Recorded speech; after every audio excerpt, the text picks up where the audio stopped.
I still remember the exact moment I stopped believing in my own mother. It wasn't some dramatic revelation or a shouted argument. It was quieter than that, more insidious. It was the moment I walked into that Calabasas mansion and saw my 3-year-old daughter, Lily, sitting on the lap of a woman I'd never seen before in my life, while my mother sipped champagne on the terrace like she hadn't just shattered every promise she'd made to me that morning. That was the day Raylan Sinclair learned that blood means nothing when power and image mean everything. And that lesson would cost my mother more than she could ever imagine. My name is Raylan, and I was born into the kind of wealth that most people only see in movies. My father, Harrison Sinclair, built a tech empire in Silicon Valley before selling it for billions when I was 12. We moved to Los Angeles, bought a compound in the hills, and my mother, Victoria, transformed from a venture capitalist wife into a socialite who lunch-chaired every charity gala from Malibu to Newport Beach. She wore Valentino like armor and wielded her connections like weapons. I grew up watching her manipulate rooms full of powerful people with nothing but a smile and the right words. I should have known she'd do the same to me. I married young, too young probably, to a man named Garrett Flynn. He was a commercial real estate developer, handsome in that all-American way, with family money from Boston and ambitions that matched my mother's expectations perfectly. Victoria loved him immediately, which should have been my first warning. Our wedding was at the Montecito Club. 300 guests, orchids flown in from Thailand, a 7-tier cake that cost more than most people's cars. I was 23 and stupid enough to think I was in love. Garrett was 28 and smart enough to know that marrying a Sinclair came with benefits beyond just me. When I got pregnant with Lily, my mother threw me a baby shower that made the society pages. She bought us a house in Pacific Palisades, decorated the nursery herself in shades of blush and gold, and promised she'd be the kind of grandmother who was always there. "I'll help you with everything, darling," she said, holding my hands across the table at Spago. "You're my only daughter. This baby is my legacy too.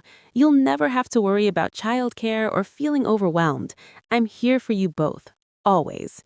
I believed her because I desperately wanted to.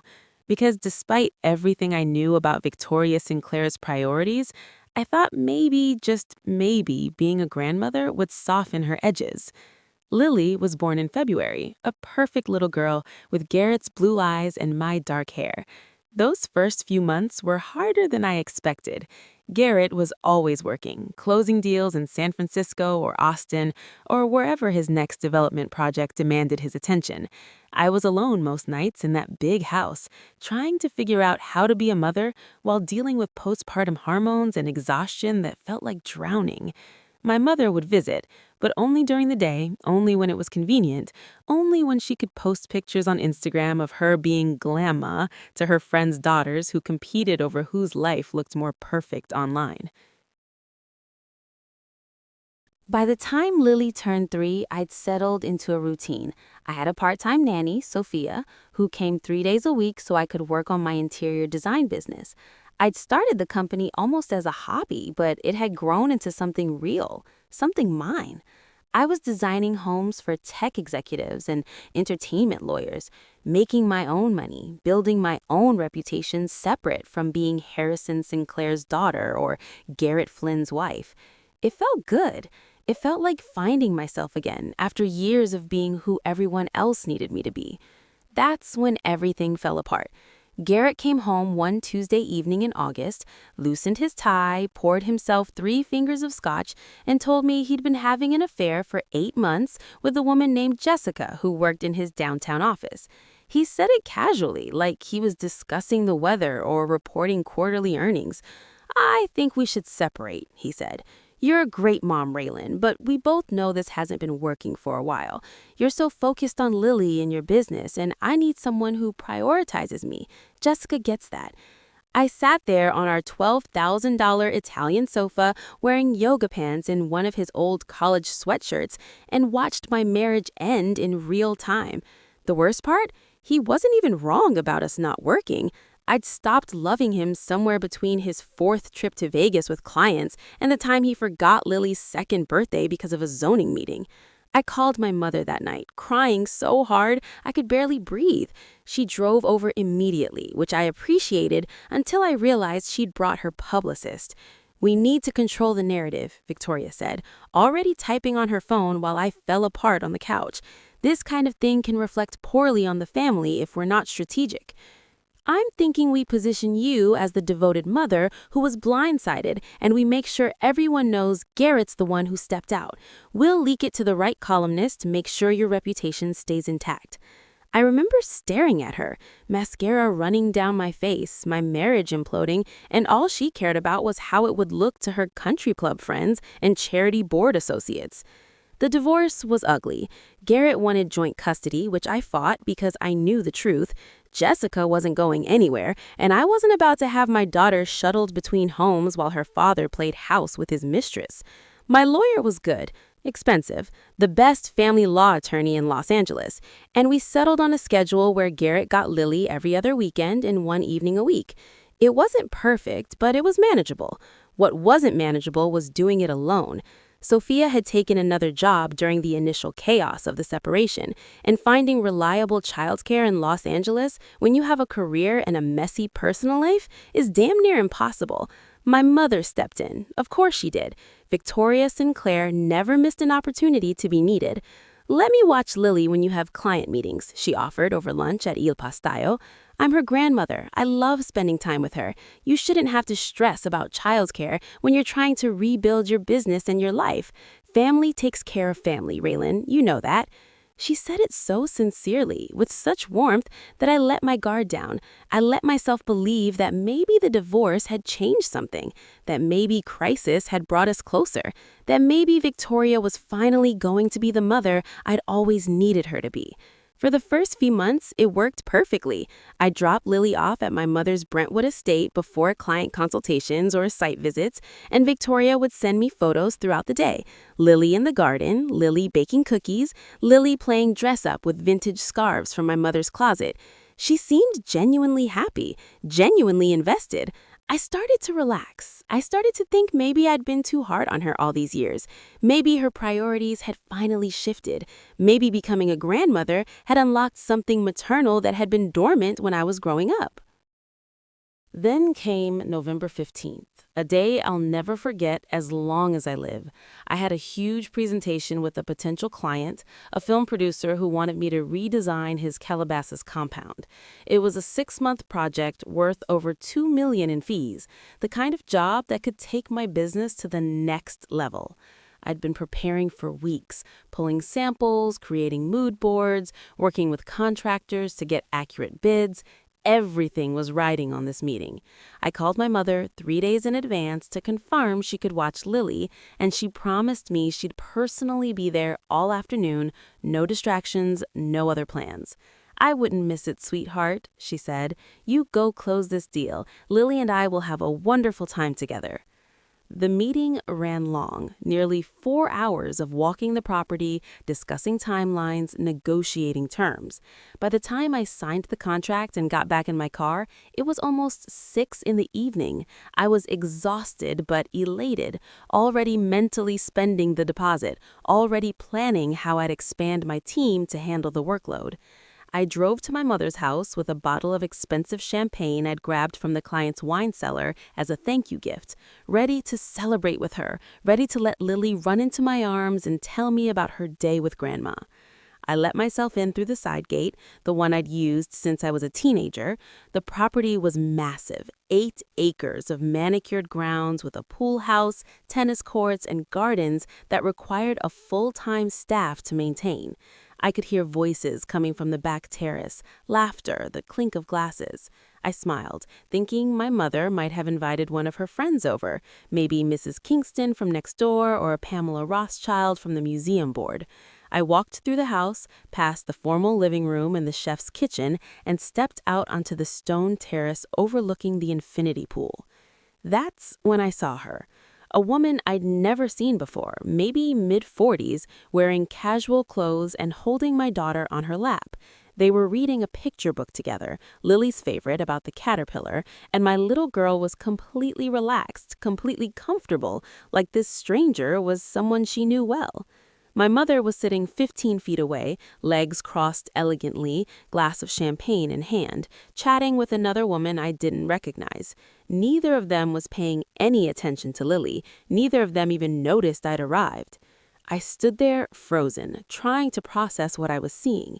Then Lily looked up and saw me. "Mommy!" she squealed, scrambling off the stranger's lap and running toward me. I scooped her up, hugged her tight, and looked over her head at my mother. Victoria finally noticed me, and something flickered across her face, guilt maybe, or irritation at being caught. She stood up gracefully, smoothing her achrous dress. "Raylan, you're back. How did it go?"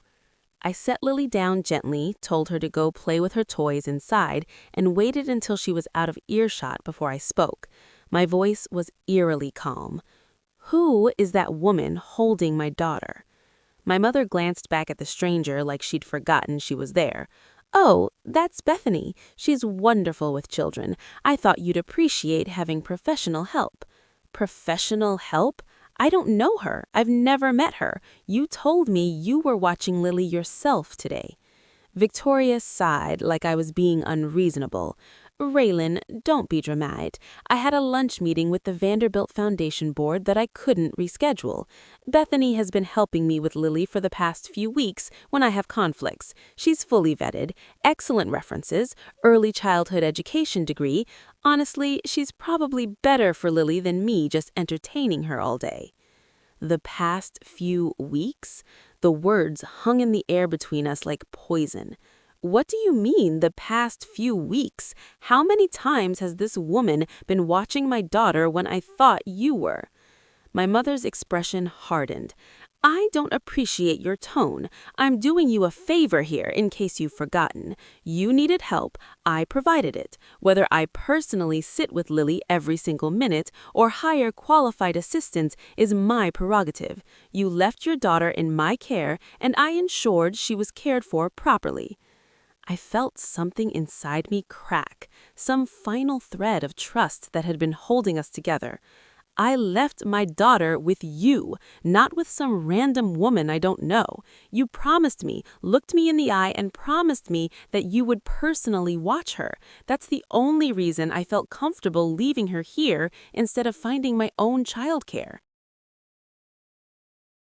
Victoria set down her champagne glass with a sharp click. "And she was perfectly safe. Look at her, Raylan. She's happy, she's healthy, she's fine. You're overreacting because you have control issues, just like your father. I raised you, didn't I? You turned out fine. Maybe trust that I know what I'm doing." "You didn't raise me. The nannies raised me. Elena and Maria and the endless parade of women you hired because you were too busy with charity luncheons and shopping trips to actually be a mother. And now you're doing the same thing to Lily, except you're lying to me about it."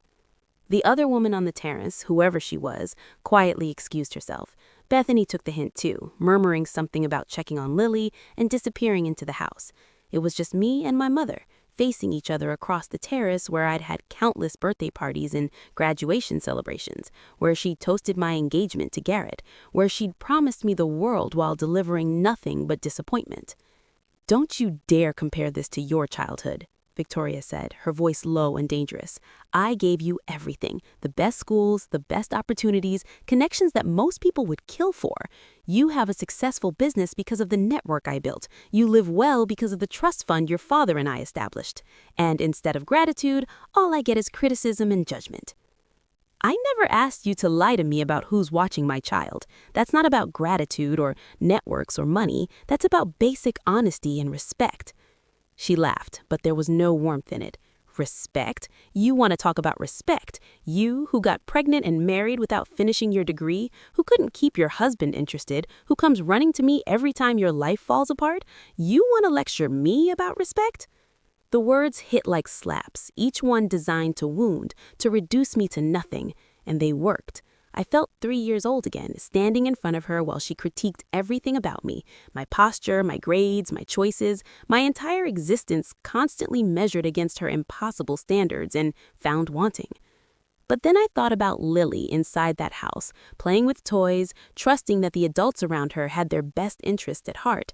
And I realized that if I didn't break this cycle now, my mother would do to her exactly what she'd done to me.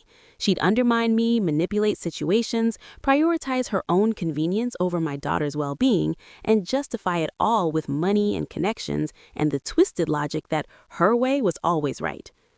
"I'm done," I said quietly. "I'm done letting you help me, done relying on you, done pretending that you're capable of putting anyone's needs before your own.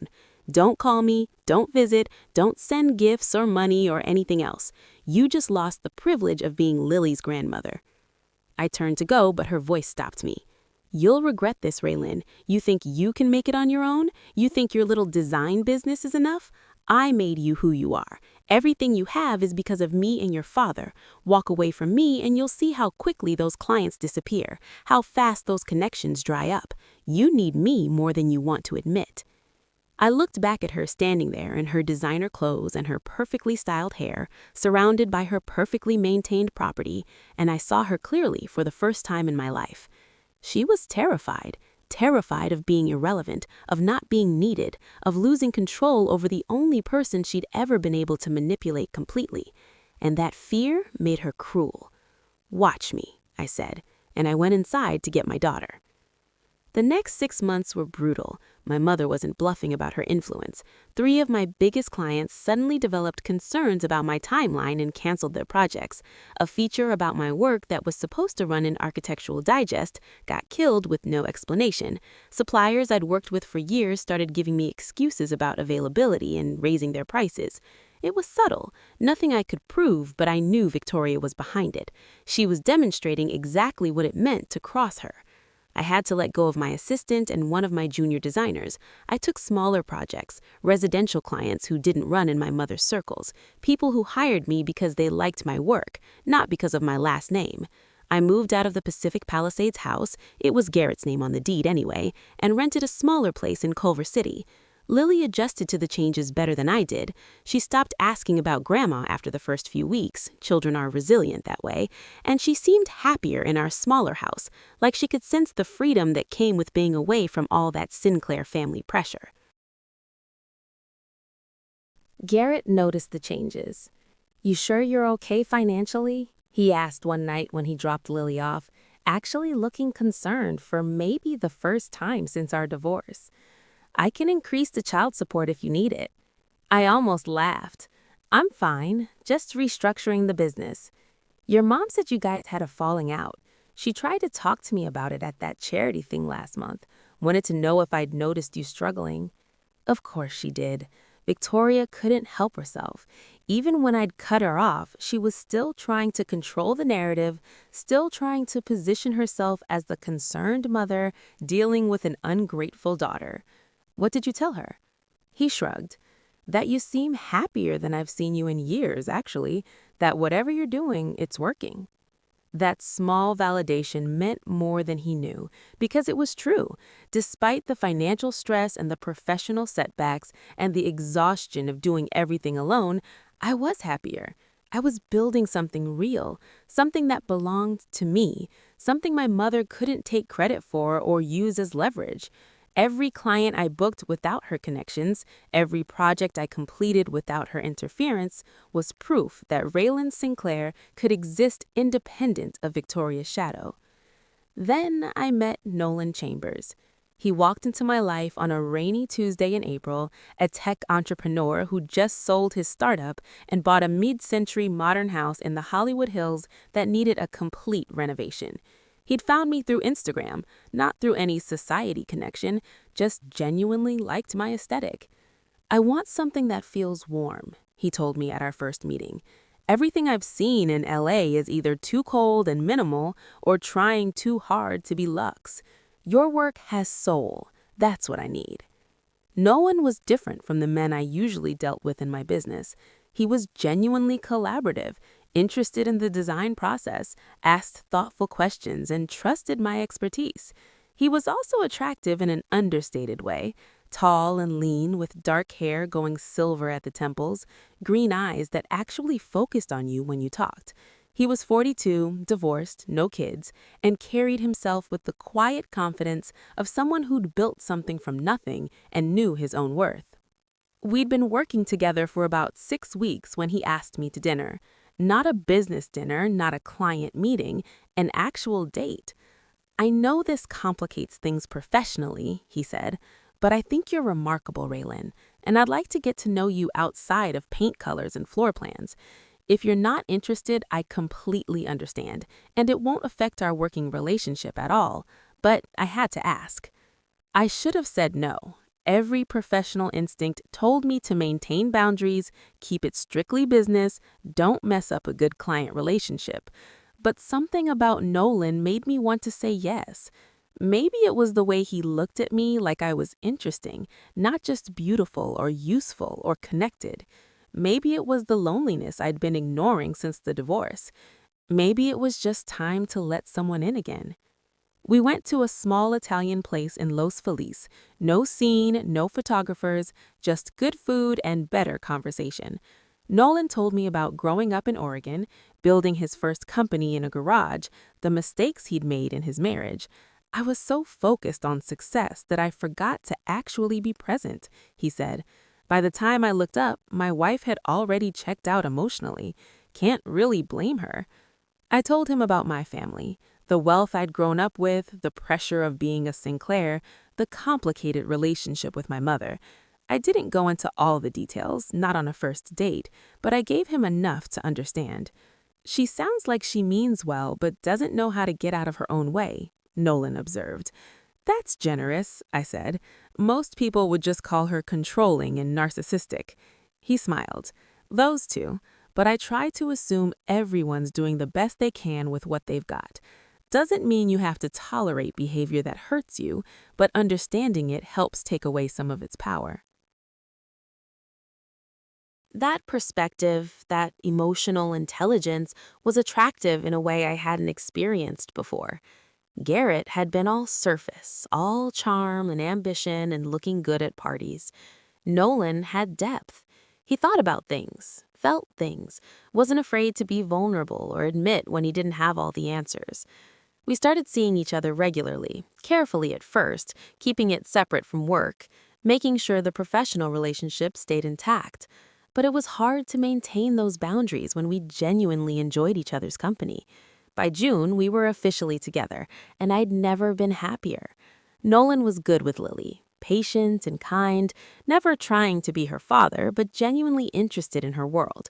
He'd sit on the floor and build elaborate block towers with her, read her the same stories 17 times without complaint, make her giggle with terrible knock-knock jokes.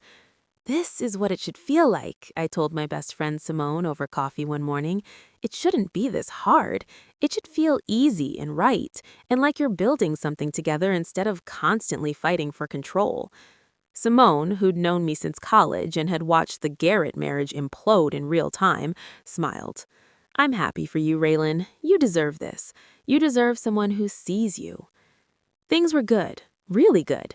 My business was stabilizing. I had steady clients again, word of mouth spreading from people who appreciated my work regardless of my social connections. I had Nolan, who made me laugh and challenged me intellectually and treated me like an equal partner. I had Lily, thriving in preschool, happy and secure. I'd built a life independent of my mother's influence, and it felt like winning. Then Victoria got sick. My father called me on a Thursday evening in September. I hadn't spoken to him in months. He usually stayed neutral in my conflicts with my mother, focused on his work and his golf game and letting Victoria handle all family drama. But his voice on the phone was shaking. "Your mother collapsed at a charity event today. They rushed her to Cedars-Sinai. It's her heart, Raylan. They're running tests, but it doesn't look good." Every instinct told me not to go, to let her deal with her health crisis the same way she'd left me to deal with mine, alone, with professional help instead of family. But I couldn't do it, despite everything, despite the lies and the manipulation and the sabotage. She was still my mother. I still remembered her braiding my hair when I was 7, teaching me to ride horses at our old property in Montecito, dancing with me at my wedding even though I could see in her eyes she thought I was making a mistake. I called Nolan, asked if he could pick up Lily from school, then I drove to Cedars, navigating LA traffic on autopilot, my mind spinning through 1,000 memories and emotions I'd been trying to suppress for months. My father was in the cardiac ICU waiting room, looking older than I'd ever seen him. He stood when he saw me, and I let him hug me, felt him shaking. They're saying it's serious. Congestive heart failure, possibly a mild heart attack. She's stable now, but they want to keep her for observation and run more tests. Can I see her? He nodded. She's been asking for you. Victoria looked small in that hospital bed, hooked up to monitors and IVs, her usually perfect hair flat against the pillow. She opened her eyes when I came in, and for a moment, I saw genuine fear there, the mask dropping completely. Raylin, you came. Of course I came, Mom. She reached for my hand and I let her take it. I've been awful to you, I know that. I didn't know how to admit I was wrong. About Bethany, about sabotaging your business, about all of it. I thought if I couldn't be the one you needed, then you didn't need me at all, and that terrified me. It was the closest to an apology I'd ever heard from her. Not quite there, still wrapped in justifications and explanations, but more vulnerable than she'd ever been with me. You almost died today, Mom. Maybe this is a wake-up call to figure out what actually matters. You matter, she whispered. You and Lily. I just don't know how to show it without trying to control everything or make them fit into what I think they should be. I sat with her for hours that night, listening to her talk, really talk, about her own childhood, her demanding mother, the pressure she'd felt to be perfect, to marry well, to produce the right kind of daughter who would reflect well on the family name. She told me about the miscarriages she'd had between pregnancies, 3 babies I'd never known about, and how each loss had hardened her a little more, made her more focused on achievement than emotion, because emotion hurt too much. I'm not making excuses, she said. I'm just trying to help you understand. I love you, Raylin. I always have. I just don't know how to love people without trying to fix them or control them or make them fit into what I think they should be.